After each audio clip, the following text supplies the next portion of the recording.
사랑하는 성도 여러분, 오늘도 말씀과 기도로 승리하는 복된 날 되시기 바랍니다. 먼저 공동 기도문으로 함께 기도하겠습니다. 샘물의 기도. 마음 모아 샘물의 기도를 하나님께 드리겠습니다. 먼저 우리의 믿음을 고백합니다. 우리의 생명과 구원 되시는 하나님 아버지, 우리의 일상이 주님의 사랑과 샘물하신 손길 아래 있음을 고백합니다. 오늘도 마음 다해 주님을 사랑하고 힘을 다해 주의 뜻을 행하는 믿음의 걸음을 걷게 하소서. 나라를 위해 기도합니다. 이 나라를 세우시고 위기 때마다 도우신 하나님, 국민들을 코로나로부터 보호하시고 나라의 안위를 지켜주소서.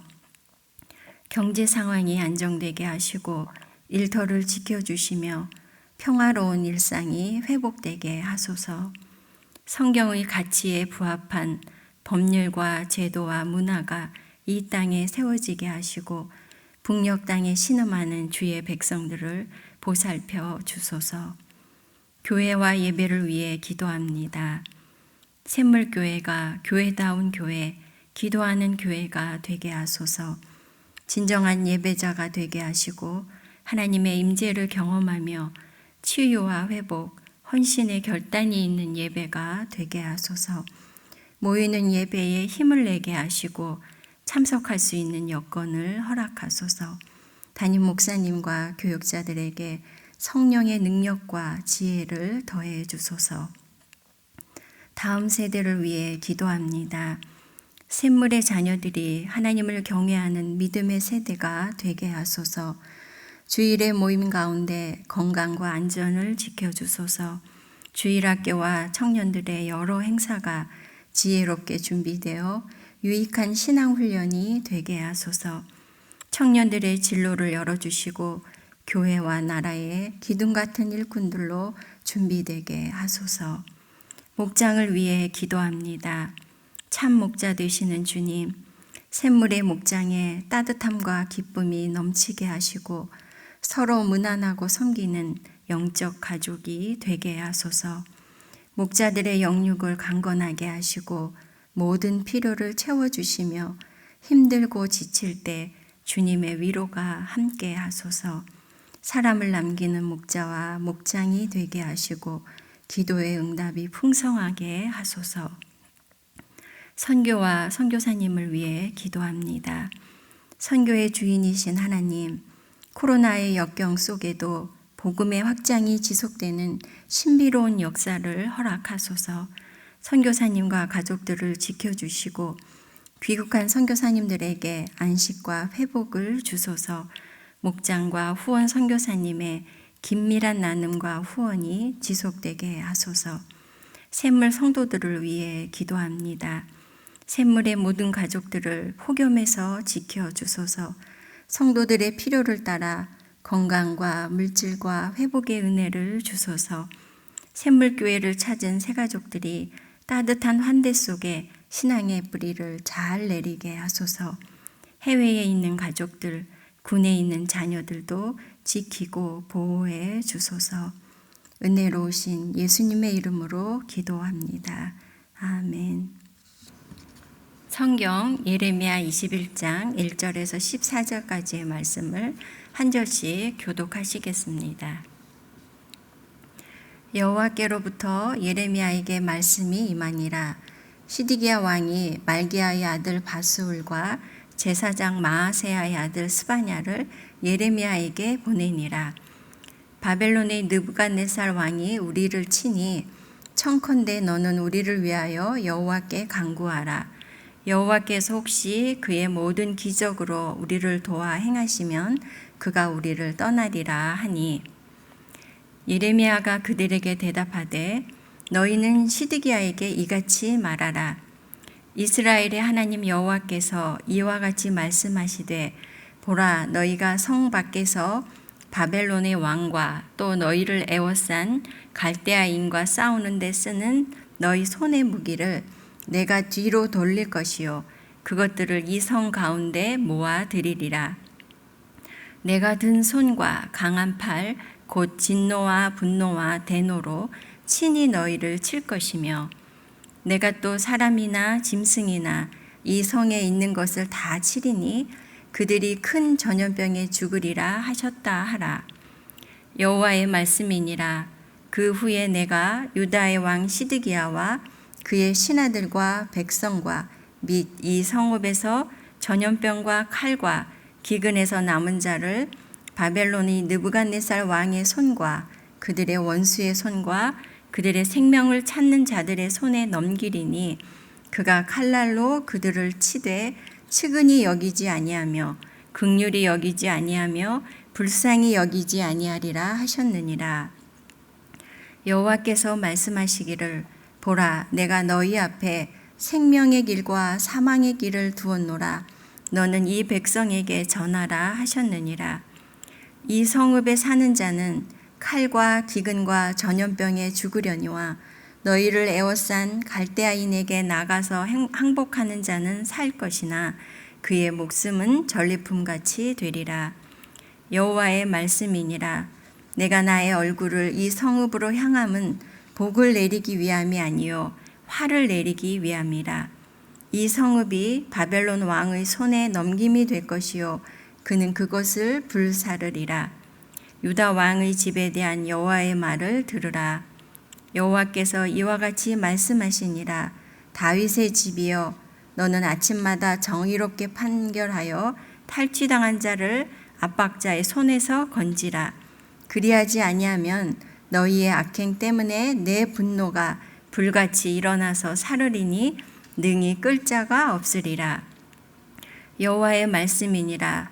골짜기와 평원 바위의 주민아 보라 너희가 말하기를 누가 내려와서 우리를 치리요 누가 우리의 거처에 들어오리요 하거니와 나는 내 대적이라. 내가 너희 행위대로 너희를 벌할 것이요 내가 또 수풀에 불을 놓아 그 모든 주위를 사르리라. 여호와의 말씀이니라. 오늘 함께 나눌 말씀의 제목은 위기 앞에서 성도의 자세입니다. 오늘 본문은 유다가 바벨론의 침공을 당하는 절체절명의 위기에서 유다의 시드기야 왕과 백성들이 어떻게 대처하고 있는가를 우리에게 보여줍니다. 한마디로 바르게 대처하지 못한 것이죠. 그 결과 마침내 유다는 패망을 하게 됩니다. 안타깝지만 유다의 실패를 통해 우리에게 주시는 하나님의 말씀, 즉 위기 앞에서 성도의 자세에 대해 교훈을 얻고자 합니다. 위기 앞에서 성도의 바른 자세, 첫째는 때가 지나기 전에 돌이키라입니다. 2절 말씀을 보면 바벨론의 느부갓네살 왕이 우리를 치니 청컨대 너는 우리를 위하여 여호와께 간구하라. 여호와께서 혹시 그의 모든 기적으로 우리를 도와 행하시면 그가 우리를 떠나리라. 주전 588년 유다의 시드기야 왕은 바벨론이 유다를 침공하러 오자 예레미야 선지자들에게 사람을 보냅니다. 그래서 하나님께 기도를 하도록 요청을 하고 있습니다. 유다는 과거에도 하나님께서 도우셔서 원수들에게서 구원을 얻는 그런 일들을 여러 번 경험을 했지요. 오늘의 이 본문에 나오는 사건과 가장 유사한 사건이 주전 700년경에 아수르의 왕 사네립이 예루살렘을 공격했던 일이 있었습니다. 그때 히스기야 왕은 이사야 선지자에게 기도를 요청을 했습니다. 그러자 하나님께서 그 기도를 들으셔서 하루아침에 아수르의 군대 18만 5천 명을 하나님께서 치셨습니다. 그런데 이번에는 달랐습니다. 시드기야 왕의 요청에 대한 하나님의 응답은 바벨론의 군대를 물리치는 것이 아니라 바벨론을 들어 하나님의 백성인 유다를 치시는 것이었습니다. 그러면 하나님께서 왜 시드기야의 요청을 거절하셨을까요? 그 이유는 이제 때가 지났기 때문입니다. 하나님께서 정하신 때가 지났습니다. 바벨론의 느부갓네살 왕이 예루살렘을 침공하는 이 위기가 오기 이전에 예레미야 선지자는 무려 40년 동안 유다의 회개를 촉구했습니다. 유다가 회개할 충분한 시간을 주신 것이죠. 그럼에도 유다는 돌이키지 않았습니다. 성도 여러분, 하나님께서는 자비와 긍휼이 무궁하십니다. 그리고 오래 참으시는 분입니다. 그렇지만 하나님께서 정하신 때가 있습니다. 그래서 그 시간이 지나기 전에 돌이켜야 합니다. 사실 위기는 갑자기 닥치지 않습니다. 그 전에 여러 번 하나님의 경고의 사인이 있습니다. 그럴 때 더 늦추지 말고 돌이켜야 할 것입니다. 사탄의 전략 중에 하나가 사람들로 하여금 미루게 하는 것이라고 합니다. 우리는 언젠가는 할 것이라고 생각합니다. 그러나 오늘 하지 않고 내일로 미루는 것은 내일 기회가 없을 수도 있다는 것입니다. 하나님께서 내게 경고의 사인을 보이시는 것이 있습니까? 하나님의 때가 지나기 전에 하나님께로 돌이키는 우리가 되어야 하겠습니다. 위기 앞에서 성도의 바른 자세, 그 둘째는 이해할 수 없어도 순종하라입니다. 오늘 본문 말씀 8절을 보면 보라, 내가 너희 앞에 생명의 길과 사망의 길을 두었노라 라고 하십니다. 그리고 이어지는 9절 말씀에서는 나아가서 항복하는 자는 살 것이나 그의 목숨은 전리품같이 되리라 하고 말씀하십니다. 하나님께서는 위기에 처한 유다 백성들에게 바벨론에게 항복하라고 말씀하십니다. 사는 길과 죽는 길이 있는데 살려면 바벨론에 항복하고 포로로 가라고 말씀하고 계십니다. 반면 바벨론에 저항하면 칼과 기근과 전염병에 죽을 것이라고 말씀하고 계십니다. 하나님께서 하나님의 백성들에게 이방의 원수인 바벨론에게 항복하라 이렇게 말씀하시는 것은 참으로 이해하기 어려운 말씀입니다. 사실 예레미야 선지자가 바벨론에게 항복하라는 이 메시지를 백성들에게 전했기 때문에 예레미야는 친바벨론 파로 몰렸습니다. 그리고 매국노로 불렸고 핍박과 박해를 받았습니다. 그러나 유다의 죄악으로 인해 하나님께서는 이미 유다를 바벨론에 넘기기로 작정하셨고 그 가운데 생명을 유지하는 길은 바로 바벨론의 포로가 되는 것이었습니다. 물론 항복하고 포로가 되는 것은 수치스럽고 모욕스러운 일입니다. 어찌 보면 사는 것만 못할 수도 있을 것입니다. 그러나 하나님께서 이렇게 하신 것은 비록 나라가 망하더라도 백성들의 생명을 보존하셔서 후에 하나님께서 백성들을 바벨론에서 돌이키시고 예루살렘을 회복하실 것을 내다보고 계시기 때문인 것입니다. 실제로 예루살렘에 남아있던 사람들은 말로 표현할 수 없는 비극을 맞이했지만 바벨론에 유배된 백성과 그 후손들은 다시 예루살렘으로 돌아올 수 있었던 것입니다. 때로 하나님께서는 우리가 이해할 수 없는 순종을 요구하실 때가 있습니다. 아브라함에게 이삭을 바치라고 하셨고 넘쳐 흐르는 요단강에 발을 들여놓으라고 하셨습니다. 그리고 여리고성을 7일 동안 돌라고 하셨습니다. 그때는 다 이해할 수 없는 말씀이었지만 하나님의 이 말씀에 순종할 때 백성들은 하나님의 놀라운 일을 경험했습니다. 하나님께서 내게 순종하기를 원하시는 것이 있습니까? 다 이해할 수 없더라도 순종의 발걸음을 내디디시기 바랍니다. 그럴 때 우리의 생각을 뛰어넘는 하나님의 지혜와 하나님의 계획이 거기 있을 것입니다. 위기 앞에서 성도의 바른 자세 세 번째는 자기 신념이 아니라 말씀을 신뢰하라입니다. 13절 말씀에 너희가 말하기를 누가 내려와서 우리를 치리요 누가 우리의 거처에 들어오리요 하거니와 나는 네 대적이라. 바벨론 군대가 눈앞에 왔는데도 예루살렘에 거주하는 백성들은 이렇게 자연적으로 천혜의 요새인 예루살렘을 누가 칠 수 있겠냐라고 생각하고 있습니다.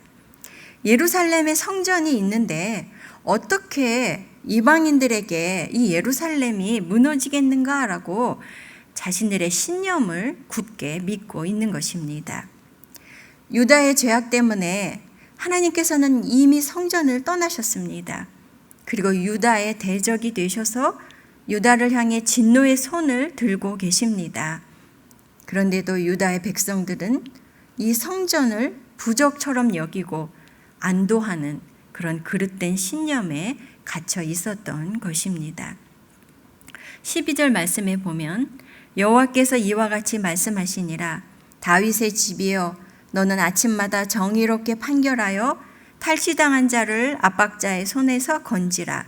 그리하지 아니하면 너희의 악행 때문에 내 분노가 불같이 일어나서 사르리니 능히 끌 자가 없으리라 라고 말씀하고 계십니다. 하나님께서는 위기에서 살 길이 무엇인가를 다시금 말씀하십니다. 하나님의 말씀을 따라 공의를 행하고 정의를 이루는 것이 바로 살 길이라는 것입니다. 하나님께서 원하시는 것은 이름뿐인 하나님의 백성이 아니라 말씀대로 하나님의 백성답게 사는 것입니다. 그렇게 하지 못할 때 하나님께서 분노하시고 심판하신다고 말씀하고 계십니다. 그런데도 유다의 지도자들은 하나님의 말씀으로 돌이킨 것이 아니라 강대국을 의지하고 도움을 요청하다가 끝내 망하게 된 것입니다. 사랑하는 성도 여러분, 우리가 위기를 만났을 때 우리는 다른 곳에서 살 길을 찾을 것이 아니라 하나님의 말씀으로 돌아가야 하겠습니다. 내가 말씀에서 벗어난 것이 무엇인지, 내가 믿는다고 하는 것과 내가 행하는 것이 과연 말씀에 따라 일치하고 있는지 말씀에 귀를 기울이고 말씀으로 돌이켜야 하겠습니다. 말씀이 나의 믿음과 행위에 든든한 기초가 되어야 하겠습니다. 우리 삶을 말씀으로 돌이키는 것에 생명과 구원이 있음을 굳게 믿어야 하겠습니다. 성도 여러분, 이제 말씀을 마무리하려고 합니다. 우리 삶에 크고 작은 위기가 찾아올 때 우리는 하나님의 때를 놓치지 말고 하나님께로 돌이켜야 하겠습니다. 때로 하나님의 말씀을 다 이해할 수 없더라도 순종의 걸음을 내딛어야 하겠습니다. 내 생각, 내 신념이 아니라 하나님의 말씀에 생명과 구원이 있음을 신뢰해야 하겠습니다. 오늘 주신 이 말씀의 교훈을 따라 우리가 살아갈 때 어떤 위기 앞에서도 믿음으로 승리하는 저와 여러분이 되실 것입니다. 말씀을 기억하면서 함께 기도하겠습니다. 첫째는 우리가 맞이하게 되는 삶의 여러 위기 가운데 우리가 하나님께로 돌이키고 말씀에 순종하게 하소서, 이렇게 기도하시기 바랍니다. 둘째는 교회를 위해서 기도해 주시기 바랍니다. 우리 샘물교회가 교회다운 교회 되게 하시고 샘물의 예배가 예배다운 예배 되게 하시며 이 어려운 상황 속에서도 우리 모두가 온전한 예배자가 되도록 기도해 주시기 바랍니다. 나라를 위해서도 기도해 주시되 오늘 들은 말씀처럼 하나님의 정의와 공의가 세워지는 나라가 되어서 하나님의 구원과 하나님의 도우심을 입는 나라가 되도록 간절히 기도해 주시기 바랍니다. 함께 기도하겠습니다.